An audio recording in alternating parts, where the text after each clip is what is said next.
saya tidak mau terlalu jauh membahas itu karena bukan kapasitas saya. Hanya saya mungkin sebagai anak bangsa turut prihatin dengan apa yang terjadi di negara kita, Indonesia tercinta ini.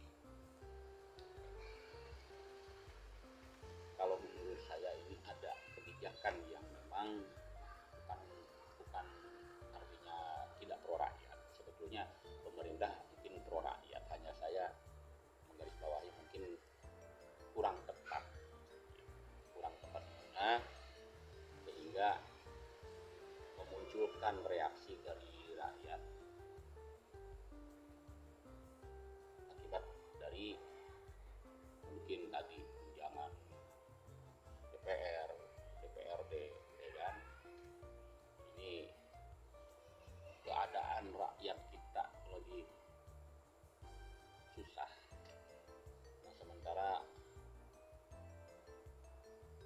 bapak-bapak atau ibu-ibu yang duduk di DPR ini mendapatkan tunjangan yang memang mungkin bagi rakyat seperti saya itu sangat luar biasa. Dan mohon maaf, saya bukan mengkritisi atau menjadi provokasi dengan video live saya ini. Saya melihatnya sebagai anak bangsa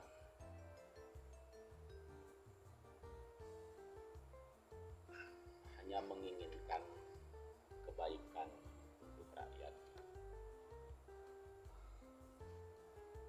Kenapa terjadi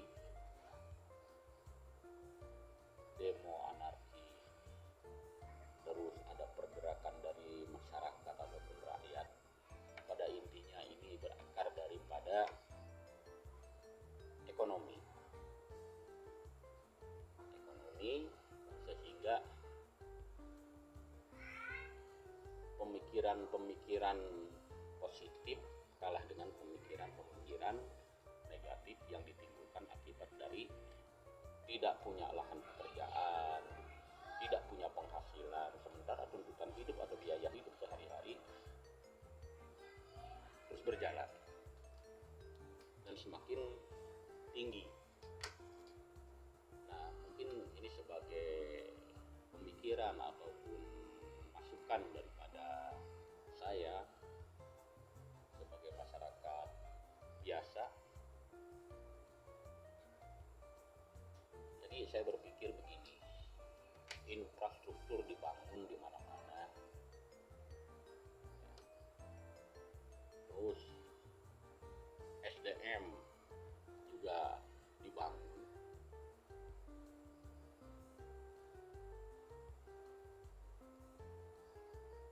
namun tidak berkelanjutan seperti ini. Infrastruktur dibangun untuk apa?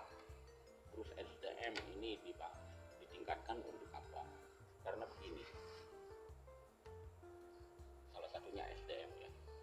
Contoh, anak saya ini tamat SMA ataupun SMK ataupun SMP ataupun SD. Karena masih banyak nih di negara kita ini yang masih minim SDM. Ya. Nah, adapun memang sudah SDM-nya mencukupi atau baik, ketika dia selesai sekolah atau selesai kuliah, ini masih bingung untuk mencari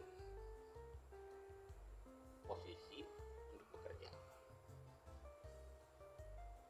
sampai nganggur setahun, 2 tahun, 3 tahun ya. Nah, susahnya mencari lahan pekerjaan inilah yang menjadi salah satu faktor penyebab berpikirnya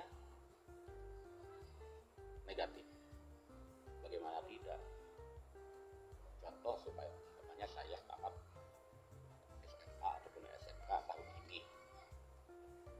Nah, ketika saya sudah mendapatkan ijazah, saya mencari kerja. Ini sulitnya naudzubillah. Bahkan mungkin dari saya tamat sekolah ini tahun 2025 ini, logikanya seperti itu, belum tentu saya bisa mendapatkan pekerjaan di tahun ini juga.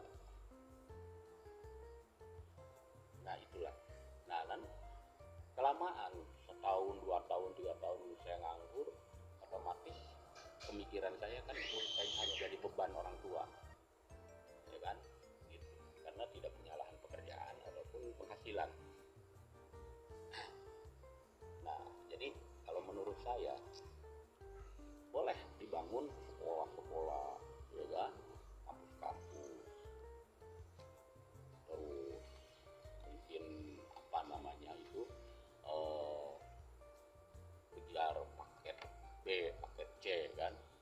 Nah, tapi ketika dia lulus, ini yang jadi pertanyaannya, mau kemana? Seperti itu. Nah, solusinya kalau menurut saya, pemerintah ini punya kebijakan yang bersifat antisipatif. Antisipatifnya apa? Bangun di tiap kecamatan di Indonesia ini 1 ataupun 2 perusahaan yang nantinya ini dikelola oleh pemerintah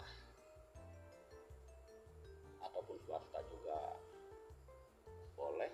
Yang penting ini bisa menampung daripada lulusan-lulusan sekolah di kecamatan itu, supaya jangan jadi pengangguran, sehingga meminimalisir dari tindakan kriminalitas seperti itu. Jadi menurut saya pribadi yang tidak punya kepentingan untuk mungkin politik ataupun organisasi, saya tidak ada, karena saya rakyat biasa. Ya ini mungkin mohon maaf sekali lagi, utamanya kepada Bapak Bupati, Bapak Gubernur, Bapak Presiden. Ya mohon maaf, bukan saya mengkritisi ataupun memprovokasi, ini sebagai pemikiran saya sebagai bangsa, dan merasa prihatin dengan kondisi bangsa kita saat ini. Karena biar bagaimanapun ini menjadi salah satu PR buat kita semua. Cobalah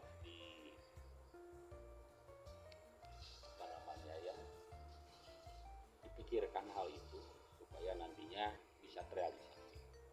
Mungkin itu dari sekelumit masukan dari saya.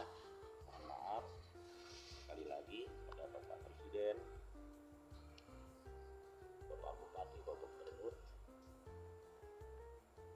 Mudah-mudahan ini bisa menyumbang satu pemikiran dari saya untuk Bapak-bapak.